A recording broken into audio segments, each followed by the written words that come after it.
अकबर, बीरबल और खेत की सीमा बदलने का रहस्य। दिल्ली की सुबह हमेशा की तरह शांति से शुरू हुई थी। सूरज अभी अभी लाल किरणों के साथ उभर रहा था और महल के बड़े बड़े दरवाजों पर तैनात सैनिक अपनी ड्यूटी पर खड़े थे। हल्की हल्की हवा चल रही थी, जिससे महल के बगीचे में लगे नीम, अमरूद और चंपा के पेड़ झूम रहे थे। इसी बीच किले के बाहर लोगों की भीड़ जमा होने लगी। हवा में बेचैनी थी। कुछ लोग एक दूसरे से धीरे धीरे बातें कर रहे थे। आज मामला बड़ा अजीब है। बीरबल को तो ही सुलझाना पड़ेगा। अगर सच में खेत की जमीन रातों रात खिसक गई है, तो इसके पीछे कोई गड़बड़ जरूर है। कुछ ही देर में ये चर्चा महल के भीतर तक पहुंच गई। अकबर रोज की तरह दीवान में बैठे समस्या सुन रहे थे। तभी महल के एक सिपाही ने आकर कहा, जहां पनाह, दो किसान आपकी न्याय की गुहार लेकर आए हैं। मामला जमीन की सीमा से जुड़ा है। अकबर ने अपनी दाढ़ी पर हाथ फेरते हुए कहा, बुलाओ उन्हें। दरबार में दो किसान आए। एक का नाम था हरिराम, गांव का पुराना और सीधा सादा आदमी। दूसरा था भुवन, थोड़ा चतुर, थोड़ा तेज तर्रार दिखने वाला। दोनों के चेहरे पर तनाव था, जैसे कोई बड़ा सिरदर्द उन्हें अंदर से खाए जा रहा हो। अकबर ने पूछा, कहो, क्या समस्या है? हरिराम हाथ जोड़कर बोला, जहांपना, मेरा खेत कई सालों से उस नदी के किनारे है। पीढ़ियों से वही फसल उगाई जाती रही है। लेकिन कल सुबह जब मैं खेत पर पहुंचा, तो मुझे लगा जैसे जमीन की सीमा बदल गई है। अकबर चौंक गए। सीमा बदल गई? कैसे? हरिराम की आवाज कांप रही थी। जहांपना, मेरा खेत छोटा हो गया है और भुवन का खेत बड़ा, जैसे रातों रात किसी ने मिट्टी खिसका दी हो। भुवन तुरंत बोला, झूठ बोल रहा है महाराज। जमीन वही है, गलती इसकी है कि ये सही नापना नहीं जानता। दोनों में बहस बढ़ने लगी। आवाजें तेज होने लगी। अकबर ने हाथ उठाकर शांत कर दिया। बस, ये मामला साधारण नहीं लगता। सीमा रात भर में बदल जाए, ये प्राकृतिक नहीं है। नहीं इतनी जल्दी कोई मिट्टी खिसका सकता है। फिर उन्होंने दरबार की ओर देखा और कहा, इस रहस्य को केवल एक ही व्यक्ति सुलझा सकता है, बीरबल। दरबार में बैठे सभी लोग बीरबल की ओर देखने लगे। बीरबल मुस्कुराते हुए आगे आए, लेकिन उनकी आंखों में भी हल्की चिंता दिख रही थी। जहांपनाह, मैं आज ही जांच शुरू करता हूं। अकबर ने आदेश दिया। ध्यान रहे बीरबल, ये मामला साधारण नहीं लगता। कई गांव वाले इसे किसी अपशकुन की तरह देख रहे हैं। शायद इसके पीछे कोई चाल है या कोई गहरा रहस्य। बीरबल ने सिर झुकाया। मैं पूरा सच सामने लाऊंगा, जहांपनाह। बीरबल दोपहर की धूप ढलने से थोड़ा पहले गांव की ओर निकल पड़े। उनके साथ कुछ सैनिक भी थे, लेकिन बीरबल ने उन्हें खेत से थोड़ी दूरी पर रुकने को कहा। गांव का माहौल सामान्य था, पर लोगों की नजरों में एक तरह की घबराहट थी। बच्चे खेल रहे थे, महिलाएं मिट्टी के चूल्हे पर खाना बना रही थी, लेकिन बीच बीच में लोग फुसफुसाकर कुछ बात कर रहे थे। जब बीरबल खेत के पास पहुंचे, तो उन्हें नदी का किनारा साफ दिखाई दिया। नदी एकदम शांत थी, जैसे किसी ने उसकी सतह पर चांदी की परत चढ़ा दी हो। हरिराम और भुवन खेत के पास पहले से मौजूद थे। महाराज, यही है मेरा खेत। हरिराम ने जमीन की ओर इशारा किया। बीरबल ने खेत के चारों ओर घूमते हुए हर इंच को गौर से देखा। मिट्टी की सतह बिल्कुल समतल थी, जैसे किसी ने हाल ही में उसे दबाकर बराबर किया हो। लेकिन कुछ और भी था। कुछ जगहों पर मिट्टी थोड़ी ढीली थी, थोड़ी सीली, जैसे रात में वहां पानी बहा हो या किसी ने वहां खुदाई की हो। बीरबल ने भुवन की ओर देखा। तुम्हारा खेत कितना बड़ा था? भुवन ने तुरंत जवाब दिया, यही था महाराज। इसमें कोई बदलाव नहीं हुआ है। पर उसकी आवाज उतनी मजबूती से नहीं निकली जितनी वह दिखाना चाहता था। बीरबल ने उसकी आंखों में थोड़ी झिझक देख ली। फिर बीरबल ने एक अजीब बात नोट की। दोनों खेतों की सीमा पर एक पतली सी लकीर थी, जैसे किसी ने रात में मिट्टी को थोड़ा सरकाया हो और फिर उसे हाथ से दबाकर निशान मिटाने की कोशिश की हो। बीरबल ने झुककर मिट्टी उठाई। मिट्टी हल्की गीली थी। इस इलाके में आज सुबह तक बारिश नहीं हुई थी। उन्होंने सोचा, तो फिर ये मिट्टी गीली कैसे? ये सवाल बीरबल के दिमाग में घूमता रहा। रात हो चुकी थी। आसपास का पूरा इलाका शांत था। सिर्फ नदी की मधुर कलकल आवाज आ रही थी। बीरबल ने सैनिकों को थोड़ा दूर छुपकर रहने का आदेश दिया और खुद नीम के पेड़ के पास बैठ गए, जहां से दोनों खेत साफ नजर आ रहे थे। चांदनी रात में खेतों की सतह चांदी जैसी चमक रही थी। बीरबल इंतजार करते हुए पेड़ से सहारा लेकर बैठे थे। अचानक एक आवाज सुनाई दी। किसी के पैर धीरे धीरे खेत की तरफ बढ़ रहे थे। बीरबल चौकन्ने हो गए। उन्होंने पेड़ की आड़ से देखा। एक परछाई चुपचाप खेत की ओर बढ़ रही थी। परछाई दुबली-पतली थी और मिट्टी की तरफ झुककर कुछ करने लगी। दूर से देखने पर ऐसा लगा मानो वो मिट्टी को हाथ से समतल कर रही हो या शायद उसे हटा रही हो। बीरबल ने सांस रोककर देखा। कुछ ही पलों बाद वो परछाई झट से उठी और अंधेरे में गायब हो गई। बीरबल उस जगह भागकर पहुंचे जहां वो परछाई कुछ कर रही थी। टॉर्च तो नहीं थी, लेकिन चांदनी काफी थी। उन्होंने देखा, मिट्टी पर 2 ही पैर के निशान थे, लेकिन मिट्टी को छूने के ताजा निशान बहुत ज्यादा थे, जैसे किसी ने वहां कुछ दबाया हो। और फिर बीरबल के हाथ कुछ लगा। एक टूटी हुई लोहे की खुरपी। ये वही औजार होता है जिससे किसान खुदाई करते हैं, लेकिन ये टूटी क्यों थी? और वो परछाई कौन थी? बीरबल को पहली बार लगा, ये मामला सिर्फ खेत की सीमा का नहीं है, इसके पीछे कुछ और भी है। अगली सुबह बीरबल गांव के चौपाल में पहुंचे। वहां गांव के बुजुर्ग बैठे पत्ते खेल रहे थे। बीरबल ने उनके चेहरे गौर से देखे। कुछ ही देर में एक बुजुर्ग ने कहा, बीरबल जी, ये सीमा वाली बात पहली बार नहीं हुई है। बीरबल चौंके। मतलब? एक अन्य बुजुर्ग धीरे धीरे बोले, पिछले महीने भी 2 किसानों की जमीन का नाप बदलने की शिकायत आई थी, लेकिन उस मामले में किसी ने कुछ बोलने की हिम्मत नहीं की। क्यों? बुजुर्ग ने चारों तरफ देखा और धीरे से कहा, क्योंकि रात में खेतों के आसपास कुछ अजीब अजीब आवाजें आती थी। कभी लगता कोई दौड़ रहा है, कभी लगता कोई मिट्टी खोद रहा है। कुछ लोगों ने तो कहा कि नदी के किनारे कोई काली परछाई घूमती है। बीरबल ने तुरंत पूछा, क्या किसी ने उस परछाई को पास से देखा? एक बुजुर्ग ने सिर हिलाया। नहीं, जो भी देखने जाता, परछाई ऐसे गायब हो जाती जैसे हवा में घुल गई हो। फिर एक और बात सामने आई। किसी ने कहा था कि नदी के पास एक पुरानी सुरंग भी है। सालों पहले किसी डाकू ने उसे बनाया था। शायद वही रास्ता है जिससे कोई आता जाता है। ये सुनकर बीरबल का दिमाग तेजी से काम करने लगा। बीरबल एक सैनिक के साथ नदी के किनारे पहुंचे। नदी शांत थी, लेकिन किनारे पर कुछ अजीब संकेत थे। छोटी छोटी लकड़ी की टहनियां, कुछ फैली हुई मिट्टी, और सबसे खास, पीछे की तरफ खिंचाव जैसे किसी भारी चीज को घसीटा गया हो। बीरबल उस निशान का पीछा करने लगे। निशान आधे किलोमीटर तक जंगल की तरफ जाता था और अचानक निशान गायब हो गया, जैसे कोई चीज हवा में उठाकर ले जाई गई हो। लेकिन तभी बीरबल की नजर पड़ी।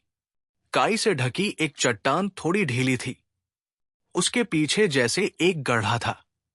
बीरबल ने चट्टान हटवाई और देखते ही रह गए। नीचे एक सुरंग थी, अंधेरी, गहरी, न जाने कहां जाती हुई। बीरबल ने सैनिकों को रोका, इसमें अभी मत उतरना, पहले मुझे पूरा यकीन चाहिए। बीरबल लौटकर हरिराम और भुवन से फिर मिले। उन्होंने दोनों से अलग अलग सवाल पूछे। हरिराम घबराया हुआ था, पर उसके जवाब साफ सुथरे थे। भुवन हर जवाब में थोड़ा सोचकर बोलता था। बीरबल ने उससे पूछा, तुम्हारे पास कितने मजदूर हैं? 4, उन्हें रात में खेत पर आने से किसने रोका? भुवन चौंका। रात में? खेत पर? कौन आता महाराज? बीरबल ने शांत आवाज में कहा, मैं कल रात किसी को मिट्टी छूते हुए देख कर आया हूं। तुम कह रहे हो कि तुम रात में खेत पर नहीं जाते? भुवन हकलाने लगा। नहीं, मैं क्यों जाऊंगा? बीरबल ने उसकी आंखों में झांका। उन्हें कुछ छिपा हुआ साफ दिखाई दे रहा था, लेकिन भुवन अकेला दोषी नहीं लग रहा था। उसके पीछे कोई और दिमाग काम कर रहा था। अब तक बीरबल को 3 तरह के सुराग मिले थे। खेत की मिट्टी रात में हिलाई गई थी। यह किसी एक आदमी का काम नहीं हो सकता। एक परछाई रात में सीमा बदलने आती है। वो इंसान भी हो सकता है, या कोई चालाक समूह भी। नदी के पास छिपी सुरंग, ये इस पूरे रहस्य की सबसे बड़ी कुंजी हो सकती है। बीरबल ने सोचा, क्या कोई नदी की सुरंग से आकर रात में सीमा बदलता है? अगर हां, तो क्यों? जमीन बढ़ाने का फायदा किसे है? फिर वही सवाल, क्या भुवन अकेला है, या कोई गांव का ही आदमी उसके साथ जुड़ा है? या क्या दोनों किसान सिर्फ मोहरे हैं और इसके पीछे कोई तीसरा व्यक्ति छिपा है? बीरबल उसी रात फिर खेत की तरफ गए। उन्होंने सैनिकों को और दूर छिपने का आदेश दिया। रात गहरी थी, हवा ठंडी थी, और अचानक फिर वही आवाज। इस बार 2 परछाइयां थी, एक लंबी, एक छोटी। दोनों मिट्टी हटा रही थी, जैसे कोई सीमा बार बार बदलने की कोशिश कर रहा हो। बीरबल धीरे धीरे आगे बढ़े, पर तभी किसी के कदमों की आहट से परछाइयों को भनक लग गई। वे दोनों तेजी से भागी और अंधेरे में गायब हो गई। बीरबल उनके पीछे भागे। उनका पीछा करते करते वे नदी के किनारे पहुंचे। परछाइयां बिल्कुल उस चट्टान के पास पहुंची जिसे दिन में हटाया गया था, और बीरबल ने साफ देखा, दोनों परछाइयां सुरंग में उतर गई। अगली सुबह बीरबल ने पूरे गांव वालों को बुलाया। उन्होंने घोषणा की, मैं आज सुरंग में उतरूंगा। जो गांव का ईमानदार आदमी है वो मेरे साथ आए। सिर्फ 2 लोग आगे आए, हरिराम और एक बुजुर्ग। भुवन आगे नहीं आया। ये बात बीरबल ने चुपचाप नोट कर ली। सुरंग में उतरते ही उन्हें भीनी मिट्टी की गंध आई। सुरंग लंबी थी, बहुत लंबी, और अंदर अंदर जाती थी। दीवारों पर नाखूनों के निशान थे। कुछ जगहों पर टिमटिमाती हुई मशालों के अवशेष मिले। इससे साफ था कि यहां कोई नियमित रूप से आता था। करीब आधा घंटे चलने के बाद सुरंग एक बड़े कमरे में खुली। कमरे में कुछ थैले पड़े थे। थैलों में रेत, मिट्टी और बड़े बड़े पत्थर थे, जैसे कोई सीमा बदलने के लिए पहले से पूरी तैयारी करके रखता हो। फिर बीरबल ने एक और अजीब चीज देखी, एक पुरानी मापने वाली रस्सी, जिसके 3 हिस्से थे। ये सामान्य किसान की रस्सी नहीं थी, ये किसी पेशेवर नापने वाले की रस्सी थी। किसी ऐसे व्यक्ति की जो जमीन पर खास पकड़ रखता हो। इस सुरंग के बाद 2 अफवाह बने। पहला शक, भुवन, जो जमीन बढ़ाने के चक्कर में ये सब कर रहा है। दूसरा शक, कोई तीसरा शख्स जो किसान नहीं है, पर दोनों किसानों के खेतों से कुछ चाहता है, शायद जमीन के नीचे कुछ। तीसरा शक, गांव का कोई पुराना मापने वाला जो रस्सियों और जमीन की नाप जानता है। शायद उसने किसानों को बेवकूफ बनाकर रात में सीमा बदलने का काम किया हो। पर असली सवाल अभी भी बाकी था। परछाइयां कौन थी? वे सुरंग में क्यों भागी? जमीन की सीमा बदलकर आखिर मिल क्या रहा था? बीरबल अभी इस पहेली को जोड़ ही रहे थे कि तभी सुरंग की दीवार पर खरोंच जैसा कुछ दिखा। करीब जाकर देखा, ये एक छोटा सा चिन्ह था, पुराने जमाने के मापने वालों का विशेष निशान। गांव लौटते वक्त एक और सनसनीखेज बात सामने आई। एक बच्चा दौड़ता हुआ आया और बोला, बीरबल जी, भुवन गांव छोड़कर किसी दिशा में भाग गया है। ये सुनते ही गांव में हलचल मच गई। लोग कहने लगे, लगता है वही दोषी है, उसके भागने का मतलब साफ है। लेकिन बीरबल ने कहा, एक आदमी के भागने से पूरा सच साबित नहीं होता। अगर भुवन दोषी होता तो वो सुरंग का रास्ता क्यों छोड़ेगा? क्यों खुले में भाग रहा है? बीरबल के मन में शक और गहरा गया। भुवन सिर्फ मोहरा था। इस खेल में कोई और असली दिमाग काम कर रहा था। रात में बीरबल अकेले खेत पर पहुंचे, बिल्कुल वही जगह जहां से ये सब शुरू हुआ था। चांद धीरे धीरे बादलों में छिप रहा था। हवा में बेचैनी थी। बीरबल जमीन की तरफ झुके और मिट्टी को हाथ में लिया। मिट्टी की नमी कम हो चुकी थी, पर उसकी बनावट अभी भी असामान्य लग रही थी। और तभी पीछे से कदमों की धड़धड़ाहट। बीरबल ने मुड़कर देखा। एक आदमी तेजी से उनकी तरफ आ रहा था, चेहरा ढका हुआ, हाथ में कोई भारी चीज थी। बीरबल बचने के लिए पीछे हटे, पर वो आदमी अचानक रुक गया। कुछ पल बाद उसने धीमी आवाज में कहा, बीरबल, यहां मत रहिए। ये जगह सुरक्षित नहीं है। जमीन के नीचे जो है वो केवल सीमा बदलने का मामला नहीं है। बीरबल ने पूछा, तुम कौन हो? पर वो आदमी भाग गया। बीरबल के कानों में उसका आखिरी वाक्य गूंजता रह गया, जमीन के नीचे जो है वही असली रहस्य है। अब बीरबल को लगने लगा, सीमा बदलना सिर्फ बाहरी खेल है, असली चीज जमीन के नीचे छुपी है।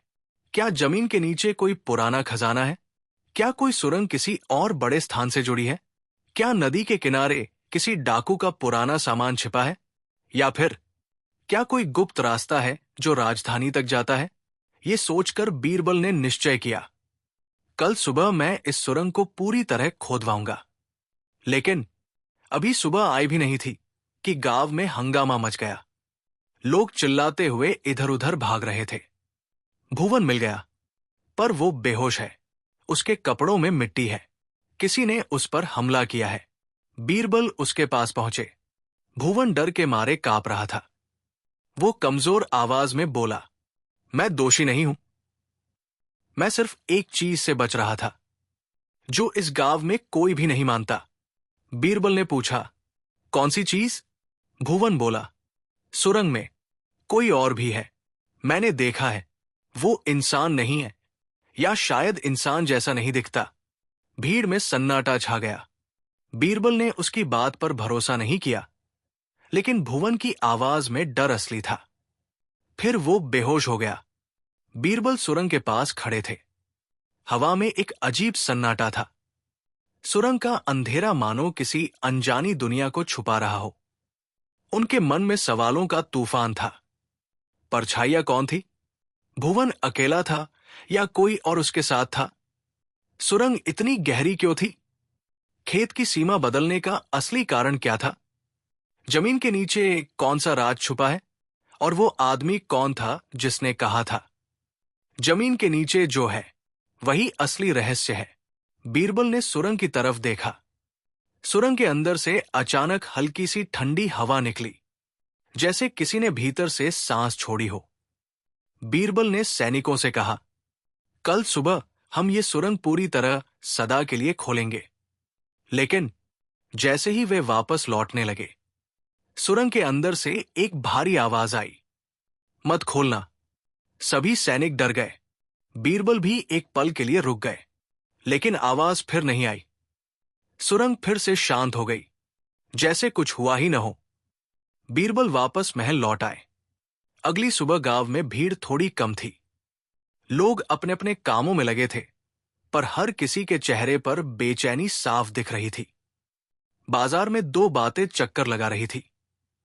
एक तो भुवन का अचानक बेहोश मिलना, और दूसरा सुरंग के पास से चली आवाज का रहस्य। हर कोई यही सोच रहा था कि आखिर किसने कहा, मत खोलना। बीरबल महल से आए आदेश का हवाला देते हुए गांव में थे।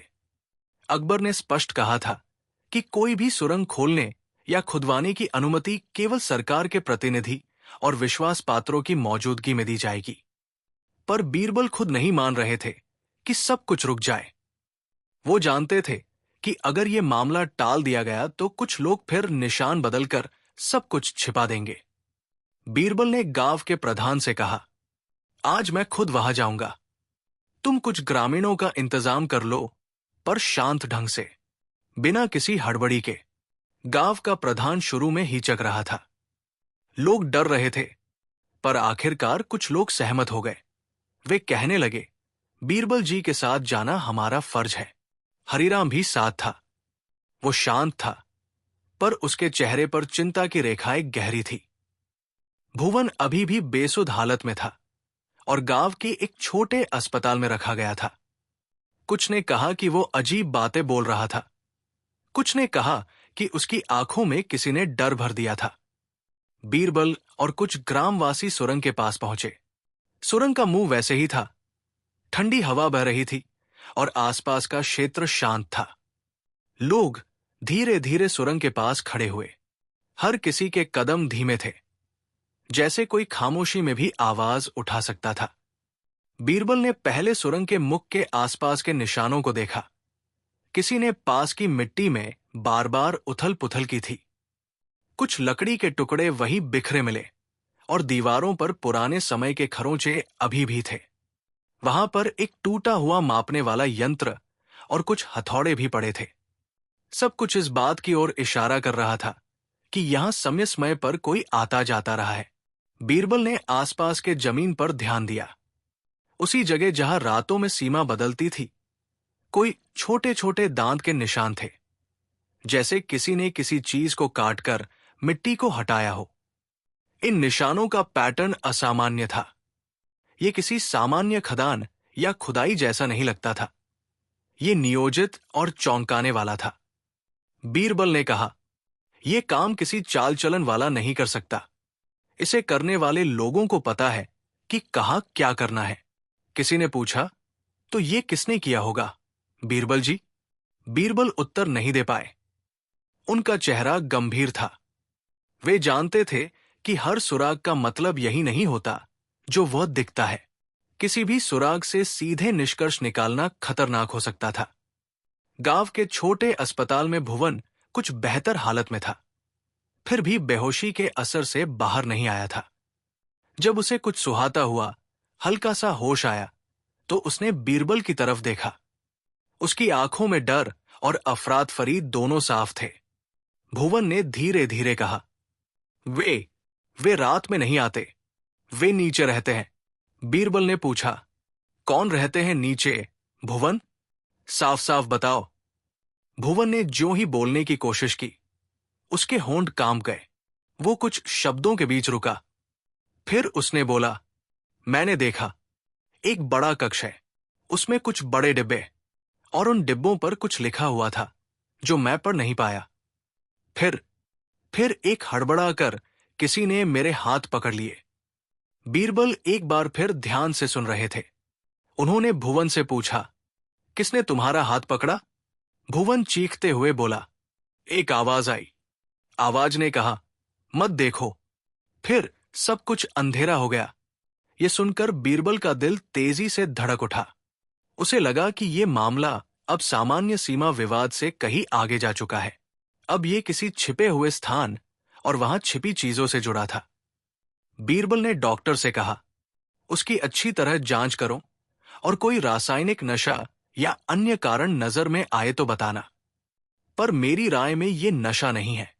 किसी ने उसे डराया है और यह डर उसकी आंखों में अभी तक है। बीरबल ने गांव के बुजुर्गों से और बात की। उनमें से एक बूढ़ा व्यक्ति, जिसका नाम मंगलदास था, उसने बताया कि जब वो छोटा था तब उसके पिता कहते थे, रिवर के पास वो जगह है जहां कभी कोई बड़ा कच्चा घर था। बहुत पुराने समय में किसी राजा का सैनिक वहां गिरफ्तार हुआ और उसने कुछ रखा, पर फिर कुछ हुआ और वो जगह बंद हो गई। मंगलदास की आंखों में वो पुरानी बातें अब भी ताजा थी। उसने आगे कहा, हमारे बड़ों ने कहा था कि कुछ चीजें जमीन के नीचे रहना चाहिए, जिन्हें छेड़ना ठीक नहीं समझा गया। बीरबल ने उसकी बातों को गंभीरता से लिया। इन लोक कथाओं को हल्के में लेना मूर्खता हो सकती थी। कई बार इतिहास की छोटी छोटी बातें उस रहस्य की कड़ियां होती हैं, जो गणित या सीधे पैमाने से निकल कर आती है। बीरबल ने पूछा, क्या कभी किसी ने उस कक्ष में कुछ चुराया या देखा था? मंगलदास ने सिर हिलाकर कहा, कई वर्षों पहले एक शख्स वहां गया था। उसे कुछ दिखा भी, पर उसने कभी गांव में खुलकर नहीं बताया। वो आदमी बाद में गांव छोड़कर चला गया। ये सुनकर बीरबल ने सोचा कि शायद वो आदमी अब कहीं और है और वो जानकार हो सकता है। पर ढूंढना आसान नहीं था। कई लोग समय के साथ गांव छोड़ चुके थे। सुरंग के पास पाए गए टूटी खुरपी के टुकड़े अब बीरबल के हाथों में थे। वे उन्हें ध्यान से देख रहे थे। उस लोहे के हिस्से पर कुछ निशान थे, पैर के निशान, मिट्टी के कण और कुछ ऐसे दाग जो किसी विशेष प्रकार के तेल या रसायन के होते हैं। बीरबल ने कहा, यह साधारण खुरपी नहीं है। किसी ने इसे जानबूझकर तोड़ा है। वे उसी निशान की तरफ पलटे जहां परछाइयां रात में दिखाई देती थी। वहां मिट्टी में कुछ चमकदार चूने जैसे अवशेष भी दिखे। चूने का मतलब हो सकता था कि किसी ने मिट्टी को कच्ची तरह से फिर से भरा है या उसे बांधने की कोशिश की है। किसी ने कुछ चिथड़े हुए कपड़े भी पाए। कपड़ों के टुकड़ों पर कुछ अजीब सी कढ़ाई थी, जिसमें पुराने जमाने की भाषा के कुछ अक्षर थे। वे अक्षर किसी आम भाषा से मिलते तो नहीं थे, पर कुछ पैटर्न में वे पुराने समय के प्रतीकों जैसे दिखते थे। बीरबल ने वो कढ़ाई ध्यान से देखा। उसके मन में एक और सवाल उठा। क्या उन डिब्बों पर वही लिखावट थी जिसे भुवन ने नहीं पढ़ा? सुरंग की जांच के बीच एक अजन भी आया। वो गांव में नया था। किसी ने कभी उसे देखा नहीं था। उसका नाम किसी ने नहीं पूछा, पर उसने बीरबल को एक छोटा सा बंद लिफाफा दिया। लिफाफे पर कोई पता नहीं लिखा था, बस एक साधारण स्याही से लिखा नाम था, बीरबल। बीरबल ने लिफाफा खोलकर देखा। वो एक पन्ने पर हाथ से लिखा हुआ पत्र था। सामान्य लेखन नहीं, पर कुछ अलग तरह की बोली में लिखा था। पत्र में लिखा था, जो तू खोलने की सोच रहा है उसे न खोल। जो दबा है वो किसी कारण से दबा है। अगर तू जानना चाहता है तो अपने सवालों के साथ तैयार रह, पर याद रख, सच्चाई कभी कभी बहुत भारी होती है। बीरबल ये देखकर चौंक गए। ये एक चेतावनी भी थी और कोई संकेत भी। पत्र पर कोई सिग्नेचर नहीं था, केवल कुछ निशान थे। एक छोटा सा निशान जो उन डिब्बों की कढ़ाई जैसा दिखता था। बीरबल ने गांव के कुछ बुजुर्गों से पूछा कि क्या उन्होंने कभी ऐसा निशान देखा है। किसी ने कहा कि ये वही निशान हो सकता है जो पुराने नापने वालों के निशान जैसा है। किसी ने कहा कि ये किसी गुप्त समूह का प्रतीक भी हो सकता है, पर कोई निश्चित उत्तर नहीं दिया जा सका। बीरबल अब निश्चित हो रहे थे कि ये मामला केवल जमीन की सीमा का नहीं रहा, ये किसी छिपे हुए मकसद से जुड़ा था। उन्होंने सोचा कि या तो कोई समूह रात को खेतों की सीमा बदलकर किसी चीज की स्थिति बदल रहा है, या फिर कोई वहां पहले से छिपा हुआ सामान रात में अलग जगह रखकर लोग समझें कि जमीन बदली है। उनका मानना था कि अगर कोई चीज जमीन के अंदर रखी है और वो किसी कारण से बदलाई जा रही है, तो सीमा बदलने से किसी विशेष व्यक्ति को फायदा हो सकता है। शायद किसी को जमीन पर अधिकार बढ़ाना था, या फिर किसी निशान की जगह बदलकर किसी और को धोखा देना था। बीरबल ने अपने विचारों को शांत रखा। वे जानते थे कि बहुत जल्दी निष्कर्ष निकालना और किसी पर इल्जाम लगाना नाजुक बात थी। गांव में अफवाहें फैलने से माहौल और बिगड़ सकता था। इसलिए उन्होंने फैसला किया कि वे पूरी तरह से प्रमाण और तथ्यों के आधार पर आगे बढ़ेंगे। बीरबल ने रात में फिर सुरंग के अंदर जाने का निर्णय लिया, पर इस बार वे अकेले नहीं गए। उनके साथ कुछ ऐसे लोग थे जिन पे वे भरोसा करते थे। कुछ सैनिक, गांव के प्रधान और हरिराम भी साथ गए। भुवन को आराम की सलाह दी गई थी, क्योंकि उसे अभी पूरी तरह होश नहीं आया था। सुरंग में भीतर जाते हुए बीरबल ने ध्यान दिया कि हवा में एक तरह की फफूंदी की बू आ रही थी, जैसे सालों से बंद जगह में कुछ सड़ा रहा हो। दीवारों पर पुराने निशान और पुरानी तख्तियां लगी हुई थी। वो धीरे धीरे उस कमरे तक पहुंचे जहां पहले थैले रखे मिले थे। कमरे में घुसते ही बीरबल का ध्यान एक दीवार पर लगे नक्शे पर गया। नक्शा पुराना था और उस पर कुछ रेखाएं खिंची हुई थी। रिवर, गांव के पास की कुछ सीमाएं और उन सीमाओं के अंदर कुछ छोटे चिन्ह। नक्शे पर कुछ स्थानों पर छोटे गोले बने हुए थे, ऐसे जैसे कोई खास चीजें वहां बनी हुई हों। बीरबल ने देखा कि नक्शे पर वही निशान भी थे जो पत्र पर बने थे। वो निशान कुछ महत्वपूर्ण स्थानों को दर्शा रहे थे। उनकी नजर अचानक नक्शे के उस हिस्से पर अटकी जो गांव के नजदीक था। वहां एक बड़ा गोल निशान था जिससे एक छोटी रेखा नदी की तरफ जाती थी। ये रेखा सुरंग की दिशा में भी जा रही थी। बीरबल का दिल तेजी से धड़कने लगा। उन्होंने वहां खड़े लोगों से कहा, यह नक्शा ये दिखाता है कि नीचे कुछ अधिक है, कहीं ऐसा रास्ता जो नदी से जुड़ता हो और शायद किसी बड़ी जगह तक जाता हो। किसी ने पूछा, क्या यह रास्ता किसी खजाने तक जाता है या किसी पुराने निर्माण तक? बीरबल ने मौन रखा। उनका भरोसा था कि नक्शा महत्वपूर्ण है, पर उसे तुरंत खोल देने से कुछ हाथ आगे बढ़कर सब कुछ छिपा सकते थे। इसलिए उन्होंने नक्शे की एक नकल बनाई और उसे अपने पास सुरक्षित रखा। जैसे ही वे सुरंग के कमरे से बाहर निकले, बाहर एक हल्की सी धमाके जैसी आवाज आई, गांव की ओर से। सभी लोग डर गए। कुछ ही देर में पता चला कि गांव के किनारे किसी के खेत में अचानक से मिट्टी में कुछ गड़बड़ा हुआ, जैसे किसी ने जोर से खुदाई की हो या कोई भारी वस्तु गुजरती हुई हो। लोग इधर उधर दौड़े और देखा कि कुछ जमीन पर नई नई हल्की दरारें बन गई है। ये दरारें उसी दिशा में थी जहां से सीमा रातों में बदलती थी। कुछ जगहों पर गड्ढे नए बने थे और उनमें से कुछ छोटे कंकड़ और काली मिट्टी निकली थी। ये अवशेष वैसे नहीं लगे जैसे कि प्राकृतिक रूप से पैदा हुए हों। यहां पर किसी ने जानबूझकर हिलाया था। बीरबल ने देखा कि दरारों के आसपास कुछ छोटे छोटे धागे भी निकले थे, ऐसे धागे जो किसी जाल या बिछाए गए बोझ को रोकने के लिए इस्तेमाल किए गए हों। यह दृश्य और भी संदेहास्पद था। उन धागों के साथ कुछ बारीक छल्ले भी दिखाई दे रहे थे, कुछ ऐसे आभूषण के टूटे हुए टुकड़े जो पुरानी धातु के बने थे। बीरबल ने कहा, यह सब संकेत है कि कोई चीज जमीन की निचली परतों में घुली हुई है और उसे लगातार छेड़ा जा रहा है। उसी समय गांव के एक युवक ने बताया कि उसने रात में नदी के पास अजीब सी रोशनी नहीं देखी, पर उसने कुछ धमकी भरी आवाजें सुनी, जैसे किसी ने गूंज कर कहा, यह हमारा है, और फिर सब कुछ शांत हो गया। यह सुनकर बीरबल को और भी यकीन हुआ कि मामला सामान्य नहीं है, किसी का स्वाभाविक दावा नहीं था। यह किसी समूह या व्यक्ति का दावा था जो जानता था कि जमीन के नीचे क्या है और उसे क्यों सुरक्षित रखना है। बीरबल ने महल को सूचित किया और अकबर से कहा कि वे ये मामला गंभीरता से लें। अकबर ने कुछ इंजीनियरों और सर्वेयरों को भेजने का आदेश दिया।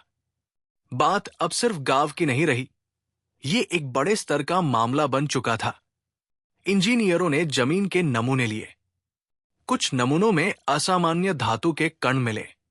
धातु का प्रकार प्राचीन नहीं, बल्कि मिश्रित और कुछ हद तक आधुनिक मिश्र धातु जैसा था।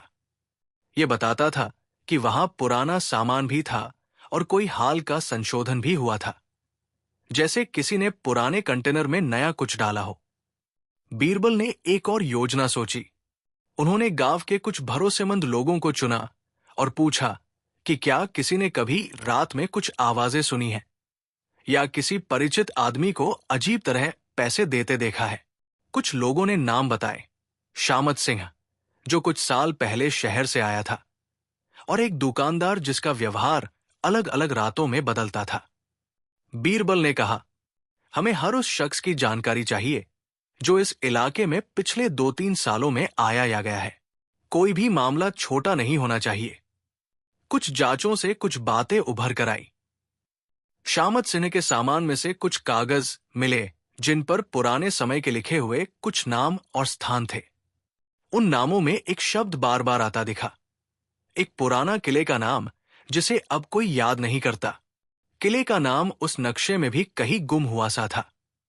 दूसरे, उस दुकानदार के घर के पास कुछ तार मिले थे जो सुरंग की दिशा में जाकर गायब होते दिखे। ये कहना मुश्किल नहीं था कि दुकानदार की दुकान और सुरंग के बीच कुछ संबंध हो सकता है। बीरबल ने गांव के कुछ युवकों से कहा, जो भी संदेहास्पद मिलता है उसे तुम खाली हाथ नहीं छोड़ना, बल्कि उस पर नजर रखो। अगर कोई रात में संदिग्ध गतिविधि करता है तो चुपके से हमें सूचना दे देना। युवकों ने सहमति जाहिर की। वे जानते थे कि यह मामला बड़ा है और यदि इसमें कोई बड़ा रहस्य छिपा है तो उनका गांव और उनकी जमीन उसी पर निर्भर होगी। एक रात बीरबल और कुछ सैनिकों ने दुकानदार के घर पर छापा मारा। घर की तलाशी ली गई। वहां कुछ ऐसे दस्तावेज मिले जिनमें पुराने समय के कोड जैसे निशान थे, पर वे भी खुले और समझने योग्य नहीं थे।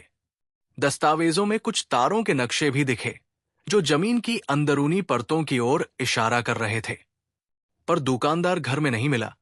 किसी ने सूचित किया कि वो कुछ दिन पहले ही गांव से निकल गया था।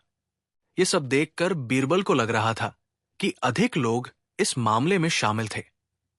शायद एक छोटा नेटवर्क जो बाहर से आया था और गांव में पुराने संकेतों की मदद से काम कर रहा था।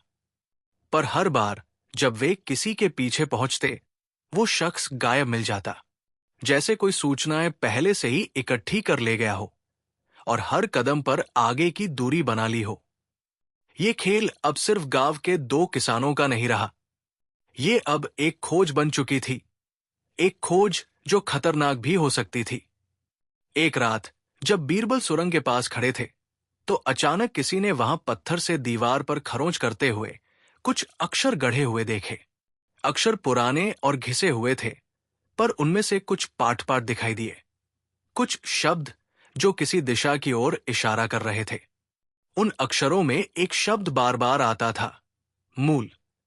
किसी ने कहा कि इसका अर्थ जड़ या मूल स्थान होता है। बीरबल ने सोचा, मूल?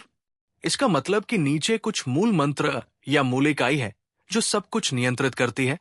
यह विचार अजीब था, पर यह भी सच था कि यहां के संकेत केवल भौतिक नहीं थे। उनमें कुछ धार्मिक, सांस्कृतिक और पुराने नियमों जैसा भी मिश्रण था। यह समझना आसान नहीं था कि कौन किस लिए काम कर रहा है, धन के लिए, ताकत के लिए या किसी पुराने व्रत कसम के लिए। जैसे जैसे बीरबल और उनकी टीम आगे बढ़ती जा रही थी, गांव में विभाजन बढ़ने लगा। कुछ लोग चाहते थे कि सुरंग को तुरंत बंद कर दिया जाए और जो कुछ भी वहां है उसे वही छोड़ दिया जाए। उनका कहना था कि कुछ चीजें नहीं छेड़ी जानी चाहिए। दूसरी तरफ कुछ लोग थे जो चाहते थे कि जो भी जमीन के नीचे है उसे निकालकर गांव के नाम कर दिया जाए ताकि गांव की समृद्धि बढ़े। ये विभाजन धीरे धीरे बहस और छोटी छोटी लड़ाइयों में बदलने लगा। बाजार की राखी में भी बातें आ गई कि किसका पक्ष सही है। हरिराम ने लगातार कहा, हमें सच्चाई चाहिए। पर कुछ लोग सोचने लगे कि सच्चाई जानने से ज्यादा फायदे नुकसान का सवाल है। बीरबल ने यह सब देखा और समझा कि वो सिर्फ सच्चाई निकालने की कोशिश कर रहे हैं, पर सच्चाई के प्रकाश से गांव में कई पुरानी बातें बाहर आ सकती थी। कुछ रिश्ते, कुछ दोष और शायद कुछ पुराने कलह भी। इसी बीच एक घटना घटी जिसने सबको चौंका दिया। सुरंग के नजदीक स्थित एक पुराने पेड़ के पास अचानक जमीन का एक हिस्सा धंस गया और उसके अंदर से एक पुराना लकड़ी का बॉक्स दिख गया। बॉक्स को बाहर निकालने पर उसमें कुछ अजीब सामग्री मिली, पुरानी मुद्राएं, कुछ कागज के टुकड़े और एक छोटा सा पत्थर जिस पर उकेरे अक्षर थे। उस पत्थर पर वही निशान भी दिखाई दिए जो नक्शे और पत्र में थे। ये खोज गांव में नई हलचल लेकर आई।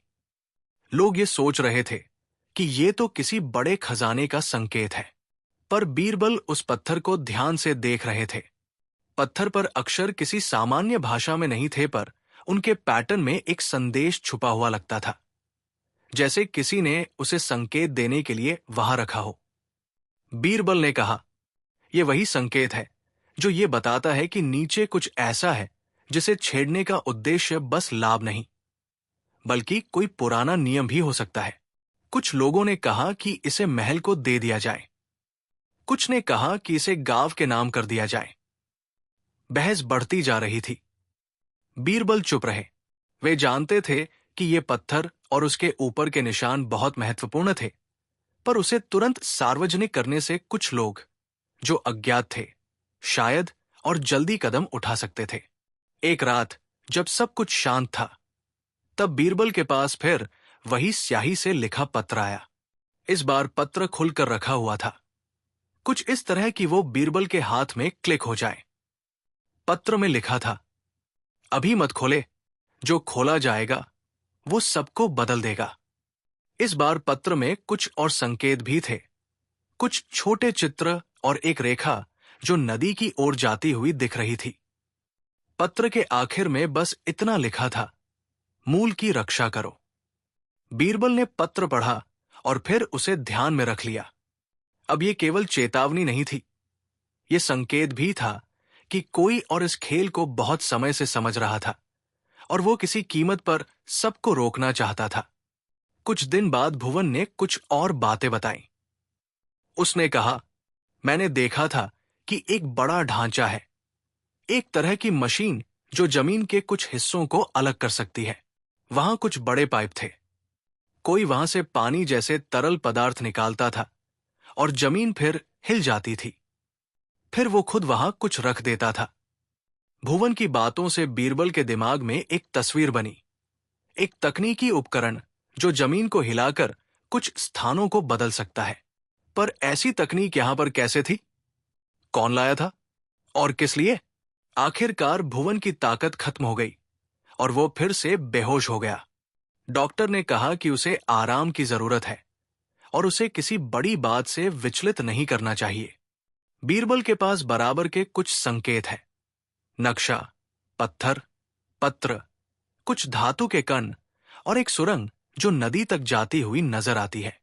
पर हर बार जब वे किसी सुराग के पास जाते, कुछ और सुराग गायब हो जाता। कुछ लोग भाग जाते, कुछ आते हैं और किसी का इरादा साफ नहीं हो पाता। बीरबल जानते थे कि अगर वे अब तुरंत पूरा खुलासा कर देंगे तो किसी की जान खतरे में पड़ सकती है, पर अगर वे रुके तो कोई और चीज रातों रात बदल जाती रहेगी। गांव के लोगों के हाथों में भय और उम्मीद दोनों थे। किसी ने कहा कि यह विश्वासघात है, किसी ने कहा कि यह वरदान है, और बीच में कुछ ऐसे लोग थे जो सच में नहीं चाहते थे कि कुछ पता चले। बीरबल ने तय किया कि वो अगले कदम में क्या करेगा, पर वो निर्णय वो अभी सार्वजनिक नहीं कर रहा था। उसने अकेले में महल को कुछ संकेत भेजे, उस नक्शे की नकल सुरक्षित रखी और गांव के कुछ भरोसेमंद युवकों को तैयार कर लिया। उसने गांव वालों से कहा, कल सुबह हम सुरंग के उस हिस्से पर फिर से जाएंगे, पर इस बार हम बाहरी मदद के साथ जांच करेंगे। जो कुछ भी वहां है हम उसे समझेंगे, पर बिना किसी बड़े हंगामे के। लोग सहमत हुए, पर उनके चेहरे पर चिंता सी थी। हर कोई जानता था कि अगले कदम में या तो कोई बड़ा सच निकल कर आएगा या फिर कुछ ऐसा होगा जो सबको डरा कर रख देगा। सुरंग का मामला अब इतना बड़ा हो चुका था कि बीरबल ने अकबर को सब कुछ लिख भेजा। अकबर ने जवाब दिया कि बीरबल, ये मामला सामान्य नहीं, तुम्हारे साथ 4 विशेषज्ञ भेजे जा रहे हैं। वे नापजोख, मिट्टी की परत और पुरानी निर्माण कला की जानकारी रखते हैं। वे तुम्हारी मदद करेंगे। जरूरत पड़े तो पूरी सैन्य टुकड़ी भी भेजी जाएगी। अगले दिन ये चारों विशेषज्ञ गांव पहुंचे। उनके नाम थे राम सेवक, मिट्टी और जमीन की परतों के विशेषज्ञ, गोपाल दास, पुरानी सुरंगों और किलों की संरचना समझने वाले, अंबरनाथ, नापतौल और सीमा निर्धारण में माहिर, हरिदास, पुराने चिन्ह, प्रतीक और शिलालेख पढ़ने वाले। इन सब की उपस्थिति से गांव वालों में डर के साथ साथ उम्मीद भी जगी। लोग सोचने लगे, अब तो सच सामने आएगा। लेकिन क्या सच सामने आ पाएगा? या जो सच है वो इतना भारी होगा कि लोग उसे जानकर चुप हो जाएं? सुरंग पर पहुंचते ही बीरबल ने एक अजीब बात देखी। बीती रात जहां सुरंग का मुंह खुला था, आज वो थोड़ा बदल गया था। जमीन थोड़ी और धंस चुकी थी और सुरंग की छत के किनारे मिट्टी गिरने के संकेत थे। गोपाल दास ने मिट्टी को हाथ में लेकर कहा, किसी ने यहां परत को हिलाया है। ये प्राकृतिक धंसाव नहीं है, लगता है अंदर से किसी ने जोर लगाया हो। बीरबल का मन एक बारगी ठहर गया। अंदर से किसी ने? क्या अंदर कोई जाग रहा है, कोई रह रहा है, या किसी ने अंदर से बाहर निकलने की कोशिश की? ये सोचकर ही गांव वालों की रीढ़ में ठंडक दौड़ गई। हर कोई चुप हो गया। जब सुरंग में प्रवेश किया गया तो पहले से ज्यादा अजीब गंध महसूस हो रही थी, जैसे किसी ने अंदर लंबे समय तक कोई चीज जलाई हो, पर धुआं पूरी तरह बाहर न निकला हो। अंदर का रास्ता पहले से ज्यादा चौड़ा दिख रहा था। कुछ मिट्टी हटाई गई थी। दीवारों पर खरोंचे नई हो चुकी थी। अंबरनाथ ने कहा, ये खरोंचे कई हाथों के निशान लगते हैं। ये किसी एक आदमी का काम नहीं। ये काम कई लोगों ने मिलकर किया है, और वो भी काफी समय से। बीरबल ने सिर हिलाया। अब तक जो बातें सामने आई थी वे दर्शाती थी कि ये सब किसी योजना के तहत हो रहा है। कोई एक रात का काम नहीं है। वे उसी कक्ष तक पहुंचे जहां पहले थैले, रस्सी और मिट्टी के ढेर मिले थे, पर अब वो जगह वैसी नहीं थी। थैलों की संख्या बढ़ गई थी। पुराने थैले हटे थे, कुछ थैले खाली पड़े थे, और कुछ में मिट्टी नहीं बल्कि छोटे पत्थर और लकड़ी के टुकड़े भरे थे। गोपाल दास ने एक थैला खोलकर देखा। उसमें पुराने ईंटों के टुकड़े और कुछ लकड़ी के पैनल थे। उन्होंने तुरंत कहा, यह किसी पुराने निर्माण के अवशेष है। सिर्फ खेत की मिट्टी नहीं हटाई गई, बल्कि आसपास की किसी पुरानी दीवार या कमरे को भी तोड़कर यहां लाया गया है। बीरबल हैरान हुए। कोई ऐसा क्यों करेगा? पुरानी दीवारों को लगातार तोड़कर सुरंग में जमा करने का क्या मतलब? हरिदास ने एक पैनल पर उकेरे निशान देखे और बोले, ये निशान पुराने जमाने के देवालियों में पाए जाते थे। शायद कोई पुरानी इमारत यहां दबाई गई थी। अब ये मामला सीमा बदलने से बहुत आगे जा चुका था। काफी गहराई में जाने पर दूसरा कक्ष मिला। पहले तो ये खाली था, पर अब वहां कुछ नई चीजें थी। एक टूटा हुआ बड़ा बर्तन, मिट्टी में दबा लोहे का टुकड़ा, लकड़ी का एक आधा दरवाजा और एक भारी पत्थर की पटिया। गोपाल दास ने जैसे ही पटिया उठाई, नीचे कुछ निशान दिखाई दिए। हरिदास नीचे झुके और पढ़ने लगे। उनके चेहरे का रंग बदल गया। बीरबल ने पूछा, क्या लिखा है? हरिदास ने कहा, यह किसी राजपरिवार का रखवाला चिन्ह है। इसका मतलब है कि यहां कभी कोई महत्वपूर्ण वस्तु रखी गई थी, और यह भी कि इसे यहां से हिलाना मना था। सभी चौंक गए। क्या कोई ऐसा कर रहा है जो राजपरिवार के पुराने नियमों को तोड़ रहा है? और किस लिए? यह प्रश्न अब और भारी हो चुका था। बीरबल ने दीवारों पर हाथ फेरा। एक जगह दीवार थोड़ी तुनक मिजाज सी लगी, जैसे अंदर से खोखली हो। राम सेवक ने अपने औजार से उस जगह की जांच की और कहा, इसे हाल ही में किसी ने खुरचा है। यहां अंदर एक रास्ता है। दीवार को हटाते ही एक पतला गलियारा दिखा, जो दूसरे हिस्से की तरफ जा रहा था। यह रास्ता पहले की जांच में नहीं मिला था। इसका मतलब साफ था, किसी ने यह नया रास्ता रातों में खोला है। इस गलियारे की हवा अलग थी, थोड़ी भारी, थोड़ी गर्म और थोड़ी सी बंद। टीम आगे बढ़ी। गलियारा अचानक नीचे उतरने लगा और जमीन की निचली परतों की तरफ झुकता चला गया। काफी देर बाद वे एक विशाल कमरे में पहुंचे। ये कमरा पहले किसी निर्माण का हिस्सा लगता था। दीवारें ईंटों से बनी, कुछ लकड़ी के खंभे टूटे पड़े और बीच में एक बड़ा चौकोर गड्ढा, जैसे किसी समय यहां कोई बड़ा सामान रखा गया हो। हरिदास ने दीवारों के संकेत पढ़े। ये जगह शायद 100-200 साल पुरानी हो सकती है, पर दिख रहा है कि किसी ने हाल ही में इस गड्ढे को खोला है। गड्ढे में कुछ धातु की प्लेटें मिली, कुछ कपड़े के फटे हुए टुकड़े और मिट्टी में दबा एक बड़ा पत्थर। अंबरनाथ ने कहा, यह कोई साधारण पत्थर नहीं है। यह किसी ढांचे का हिस्सा है और इसका आकार बताता है कि यह वस्तु बहुत भारी होगी। बीरबल ने पूछा, क्या उस वस्तु को यहां से निकाला गया है? राम सेवक ने मिट्टी की हालत देखकर कहा, हाँ, उस भारी चीज को 3 से 5 दिनों के बीच यहां से बाहर ले जाया गया है। सभी के चेहरे पर चिंता बढ़ गई। कौन इतनी बड़ी चीज यहां से बाहर ले गया? कहाँ ले गया? किसके आदेश पर? अब सस्पेंस सिर्फ गहरा नहीं रहा था, अब वो खतरनाक हो चुका था। गड्ढे के आसपास 2 तरह के पैरों के निशान मिले। पहला, आम आदमी के पैरों जैसा। दूसरा, कुछ बड़ा, कुछ भारी और थोड़ा चौड़ा। राम सेवक ने कहा, ये निशान बताते हैं कि यहां 2 लोग नहीं, बल्कि कई लोग घूम रहे थे, और उनमें से कुछ बहुत भारी चीज उठा रहे थे। पर कौन? गांव वाले, या बाहर से आए मजदूर, या कोई ऐसा दल जो गुप्त तरीके से काम कर रहा है? अब सुरंग आगे और गहरी होती गई। रास्ता पतला हो रहा था। रोशनी केवल मशालों की थी, कोई विशेष प्रभाव नहीं, सिर्फ धुंधली पीली रोशनी जो लोगों के चेहरे पर गंभीरता उकेर रही थी। अचानक हवा चलनी बंद हो गई। अंदर वातावरण मानो थम गया हो। सैनिकों ने कहा, बीरबल जी, क्या आगे बढ़ना सुरक्षित है? बीरबल ने दृढ़ आवाज में कहा, हम यहां तक आए हैं, अब बिना देखे लौटना मूर्खता है। वे आगे बढ़े। रास्ता अब 2 हिस्सों में बंटता था, एक रास्ता ऊपर की तरफ और दूसरा नीचे की ओर।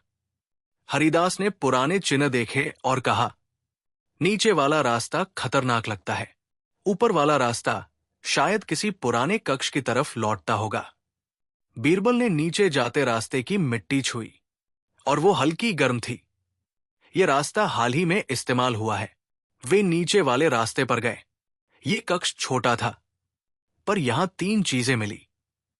एक फटा हुआ कपड़ा, एक रस्सी जो कुछ काटी हुई लगती थी, जमीन पर घसीटने के निशान, और सबसे चिंताजनक, दीवार के एक हिस्से पर किसी ने उंगली से लिखा था, किसी को मत बताना, वे देख रहे हैं। ये लिखावट सुबह की लगती थी, न बहुत पुरानी, न ताजा। गोपाल दास ने कहा, इस कमरे में कोई सुबह आया था। लेकिन कौन आया था? भुवन, दुकानदार, या कोई तीसरा व्यक्ति जो अब तक सामने नहीं आया? जैसे ही सभी लोग अगले हिस्से में बढ़े, पीछे से किसी के कदमों जैसी हल्की आवाज आई। हर कोई मुड़ा, पर वहां कोई नहीं था। फिर दोबारा वही आवाज, जैसे कोई बहुत धीरे धीरे किसी चीज को घसीट रहा हो। सैनिकों ने मशाल ऊंची की और देखा, कक्ष की दीवार पर एक नया निशान था, जो पहले नहीं था, जैसे किसी ने अभी अभी दीवार को छुआ हो और उंगली में लगी मिट्टी से एक हल्की रेखा बना दी हो। ये देखकर सभी के चेहरे पीले पड़ गए। किसी ने कहा, हमारे साथ कोई और है, पर दिख नहीं रहा। बीरबल शांत रहे, पर उनके मन में हलचल और गहरी हो गई। अंतः सुरंग का सबसे बड़ा कमरा मिला। ये कमरा अन्य कमरों से काफी विशाल था।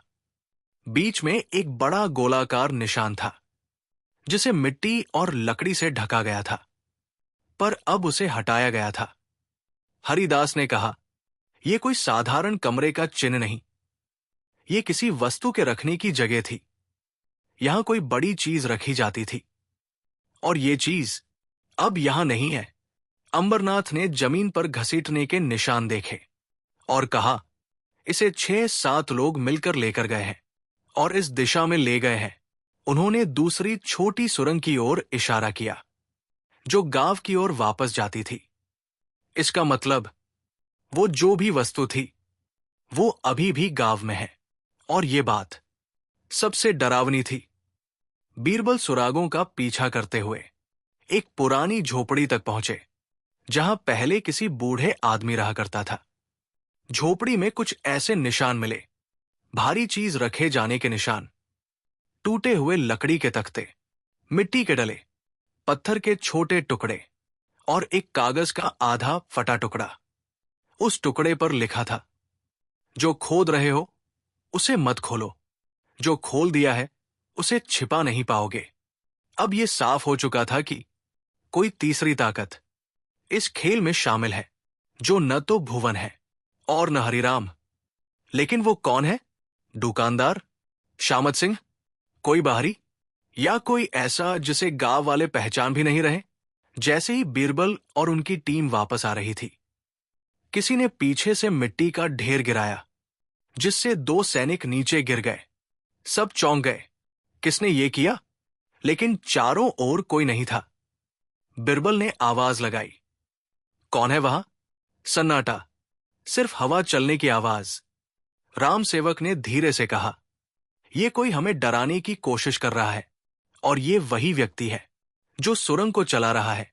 गांव लौटकर पता चला, भुवन गायब है। ये खबर सुनते ही गांव में अफरातफरी मच गई। किसी ने कहा, वो सच जान गया था, इसलिए उसे उठा लिया गया। किसी ने कहा, शायद वो खुद इस सबका हिस्सा है। हरिराम रोने लगा, बीरबल जी, वो दोषी नहीं है, उसे बचा लीजिए। बीरबल ने कहा, भुवन इस रहस्य की कुंजी है, उसे जिसने उठाया है वो असली दोषी है। अब कहानी किसान के विवाद से हटकर एक अपहरण में बदल चुकी थी। गांव के युवकों ने बताया कि झील के किनारे कुछ बड़े घसीटने के निशान मिले हैं और पैरों के कुछ मिश्रित निशान। वे निशान भुवन के कपड़ों से मेल खाते थे। इसका मतलब उसे वहां से ले जाया गया है। पर कहां? झील के पार, जंगल में, या किसी और गुप्त रास्ते में? बीरबल ने उस जगह जांच की और जमीन पर एक छोटा कपड़े का टुकड़ा मिला। यह कपड़ा भुवन की कमीज से मिलता था। अगले दिन सुरंग में वापस जाने पर एक नई चीज मिली, एक पगड़ी का फटा हुआ टुकड़ा। यह टुकड़ा दुकानदार की पगड़ी से मिलता था। क्या इसका मतलब वो भी इस खेल में अंदर से शामिल था, या कोई उसे फंसा रहा था? बीरबल ने कहा, एक बात साफ है, जो वस्तु यहां से निकाली गई है वो गांव में ही है, और जो भुवन को ले गया वो उस वस्तु को भी छिपाना चाहता है। बीरबल ने योजना बनाई, गांव के हर घर की जांच होगी।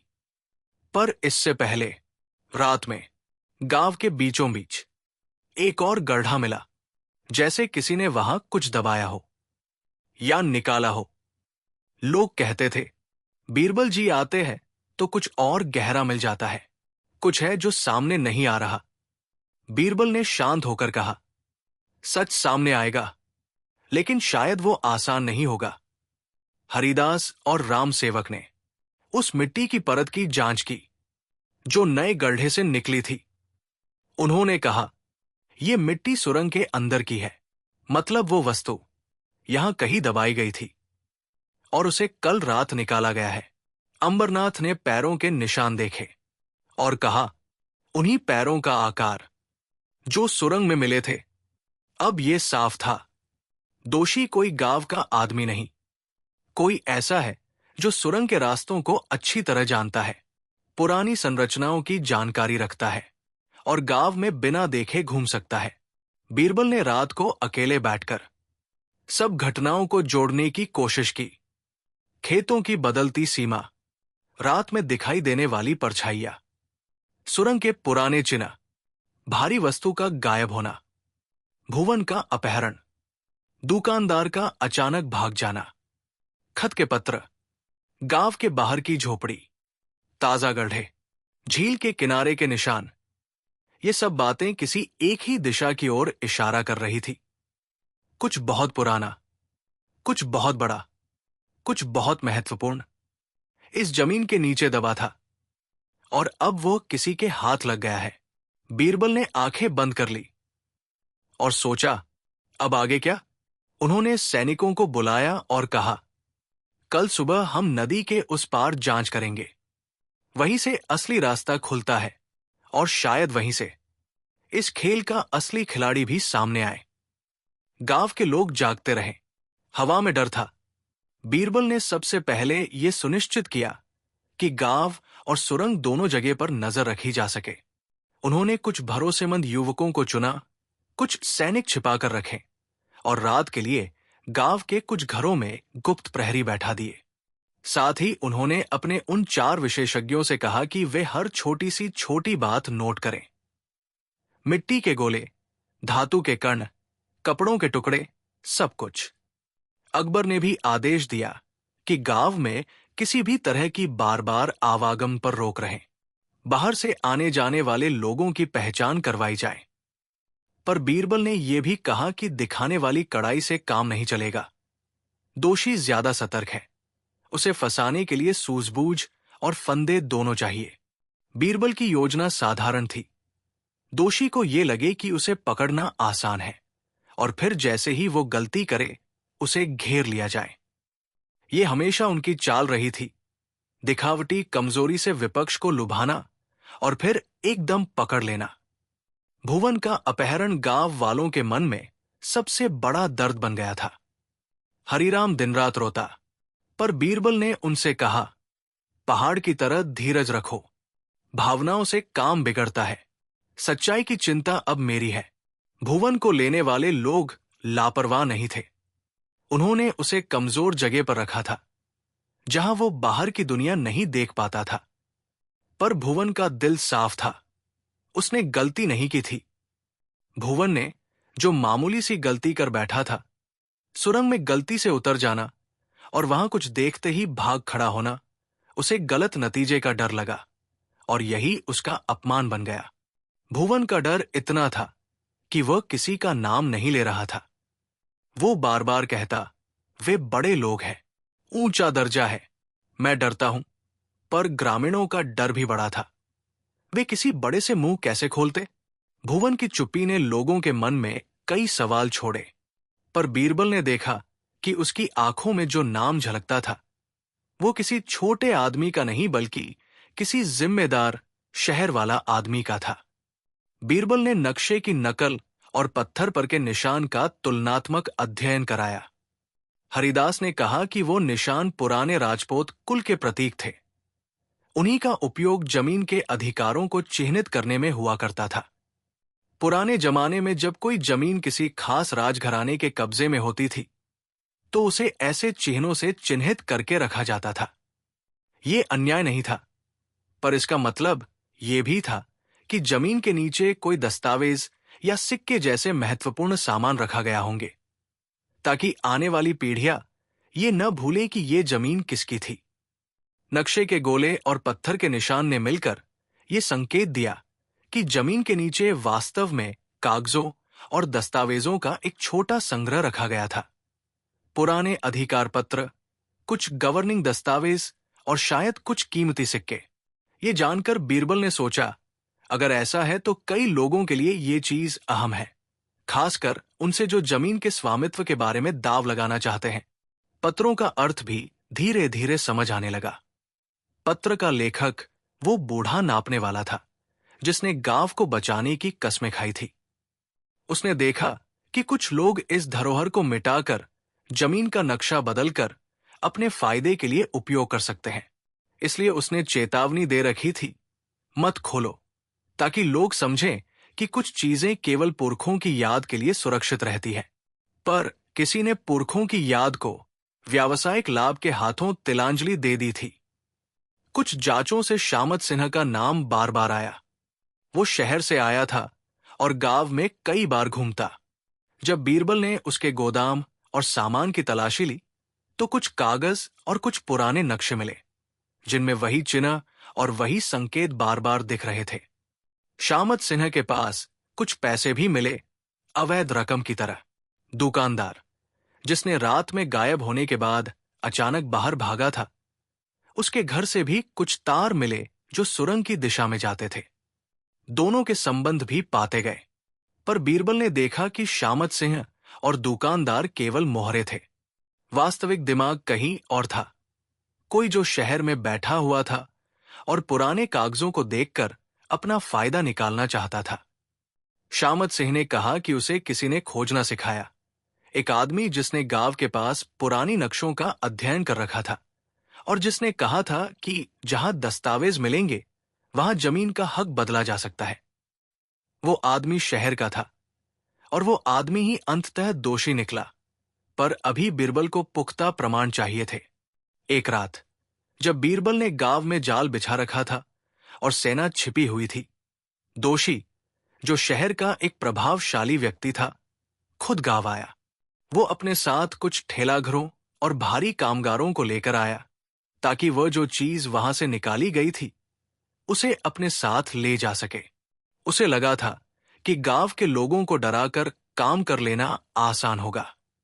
उसने शामत सिंह और दुकानदार को अपने आगे रखा था और भुवन जैसे किसी को जबरन अपहरण करवा दिया था, ताकि वह चुप रहे। वो आदमी बड़ा था, नाम था रुद्र प्रसाद, शहर का एक संपन्न व्यापारी जो इलाके की जमीनों में नजर रखता था।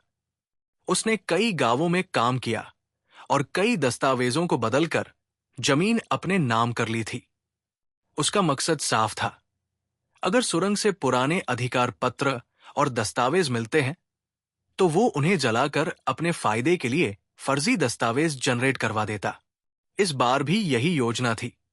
दस्तावेज निकालो, असली खारिज करो और अपनी जमीन पर औपनिवेशिक तरह का अधिकार जमा लो।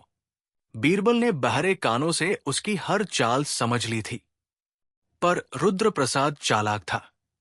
उसने गांव में डर और राजनीतिक दबाव की बू फैला रखी थी। पक्का सबूत चाहिए था। भुवन का अपहरण उसका पक्का पुख्ता हथियार था। भुवन को दबाकर वो चाह रहा था कि गांव चुप रहे और वो काम कर जाए। बीरबल ने एक चाल चली। उसने गांव वालों को दिखाया कि वो कमजोर है और रात को वो स्वयं सुरंग के पास अकेला आता दिखा, पर असल में उसके साथ सैनिक छिपे थे। रुद्र प्रसाद ने सोचा कि बीरबल अकेला आया है और वो मौका लेकर भुवन को छोड़कर भाग जाए या दस्तावेज को अपनी जगह सुरक्षित कर दे। उसने खामोशी के साथ हमला करने का निर्णय किया। रात को होते ही रुद्र प्रसाद अपने साथियों के साथ आए, पर वे बीरबल की चाल में फंस गए। सैनिकों ने अचानक घेराबंदी कर दी और गांव के कुछ भरोसेमंद लोगों ने रुद्र प्रसाद के हाथ पैर काट दिए। भुवन भी उसी समय किसी छिपे कोने से निकलकर वापस आ गया। वो किसी तरह बंधन से भाग निकला था, क्योंकि रुद्र प्रसाद के सहयोगियों में से एक को दया आ गई और उसने भुवन की रस्सी ढीली कर दी थी। भुवन दौड़कर बीरबल के पास आया और तब बीरबल ने बड़े धीरे से रुद्र प्रसाद से पूछा, तुम्हारा मकसद क्या था? रुद्र प्रसाद की आंखों में अब हरकत नहीं थी। उसने स्वीकार कर लिया। उसने बताया कि किस तरह उसने पुराने नक्शों और चिन्हों को खोजकर कई जमीनों को अपने नाम किया था। उसने उनके सामने जो दस्तावेज दिखाए वे नकली थे, उसी घर के दस्तावेजों की जाली प्रतियां। पर अब सच सामने आ चुका था। बीरबल ने सुरंग के सबसे बड़े कमरे की ओर देखा, जहां से भारी चीज निकाली गई थी। रुद्र प्रसाद के हाथों में मिली सूची और नक्शा बताते थे कि उन्होंने वही सामान उठा लिया था। जमीन के पुराने अधिकारपत्र, कुछ सिक्के और कुछ डिब्बों में रखे दस्तावेज। पर इन सब में सबसे महत्वपूर्ण थे पुराने हस्तलेख से लिखे हुए राजस्व रिकॉर्ड और पीढ़ियों के बीच हस्तांतरित हुए जमीन के कागज।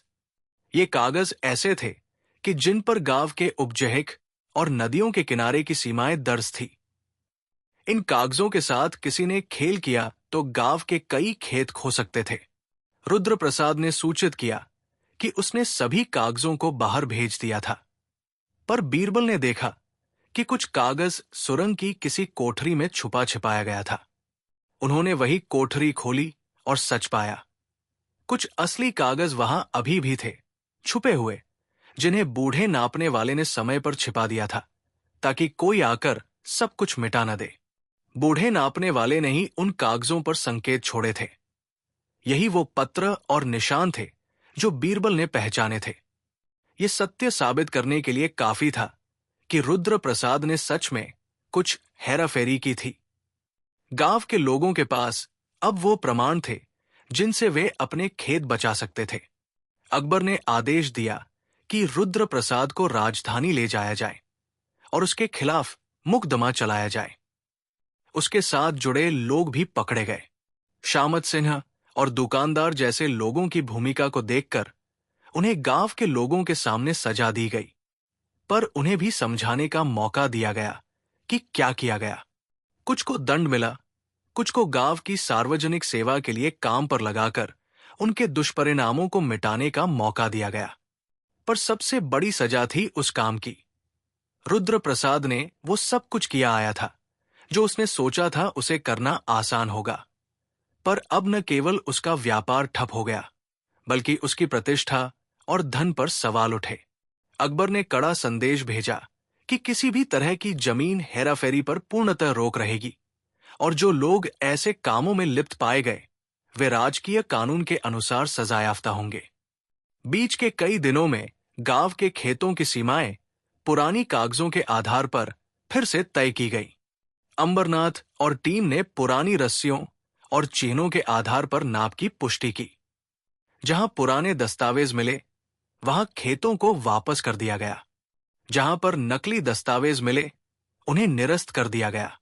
इस प्रकार हरिराम और भुवन जैसे लोग, जिनकी जमीनों में अंधाधुंध बदलाव किए जा रहे थे, उन्हें न्याय मिल गया। गांव में फिर से एक तरह की शांति लौट आई। भुवन को जो चोटें लगी थी वो धीरे धीरे ठीक हुआ। उसकी आंखों से डर हट गया। उसने सार्वजनिक रूप से माफी मांगी और गांव वालों ने उसे गले लगा लिया। हरिराम की जमीन वापस हुई और दोनों किसानों के बीच का विवाद अब खत्म हो गया। लोग कहते रहे, बीरबल ने हमारी आत्मा बचाई। बीरबल ने अंत में उस बूढ़े नापने वाले को ढूंढ निकाला जो गांव छोड़कर निकल गया था। वो आदमी अब बूढ़ा और बीमार था, पर उसकी आंखों में शांति थी। उसने बीरबल से कहा, मैंने वो कागज छुपाए ताकि आने वाली पीढ़ियां ये न भूलें कि किसने उन्हें ये जमीन दी। पर समय के साथ लोग बदल गए। कुछ लोग दौलत और ताकत के लिए हर चीज को नापतोल कर लेते हैं। मैंने पत्र इसलिए छोड़ा कि अगर कोई गलत हाथों में पड़ने लगे तो कोई उसे रोक दे। मैं खुश हूं कि तुमने ये काम पूरा किया। उसका मकसद सिर्फ यही था, गांव की जमीन और लोगों की याद को बचाना।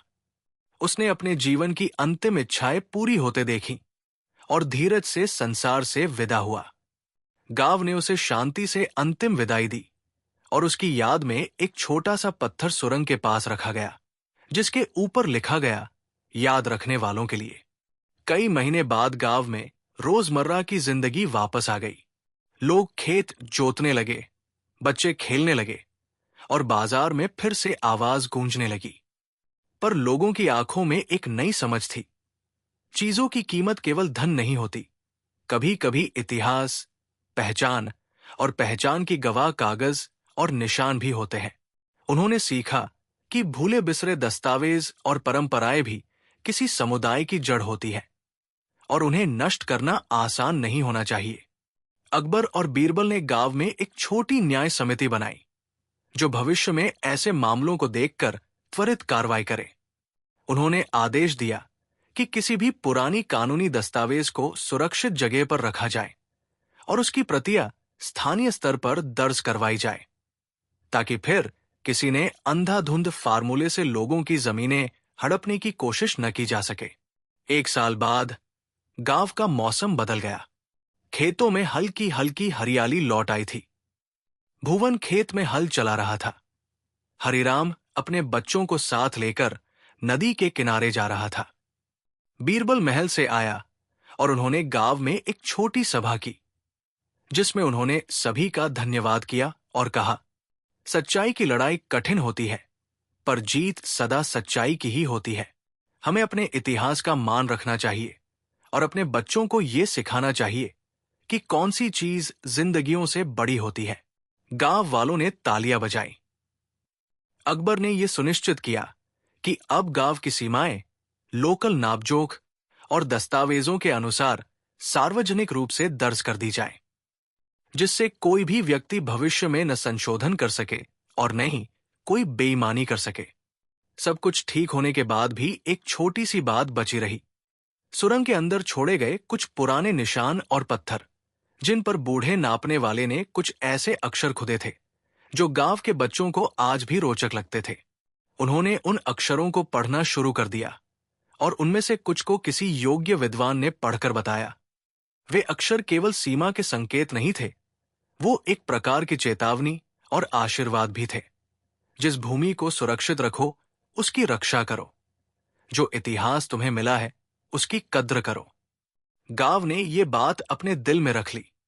हर बार जब कोई नया आदमी बाहर से आता, गांव के बुजुर्ग उसे यही बात समझाते कि जमीन केवल जमीन नहीं, वो जीवन का आधार है। इसीलिए अब से गांव के हर बच्चे को ये पढ़ाया जाने लगा कि पुरखों की दिया हुई चीजों की सुरक्षा करना भी उनके कर्तव्यों में शामिल है।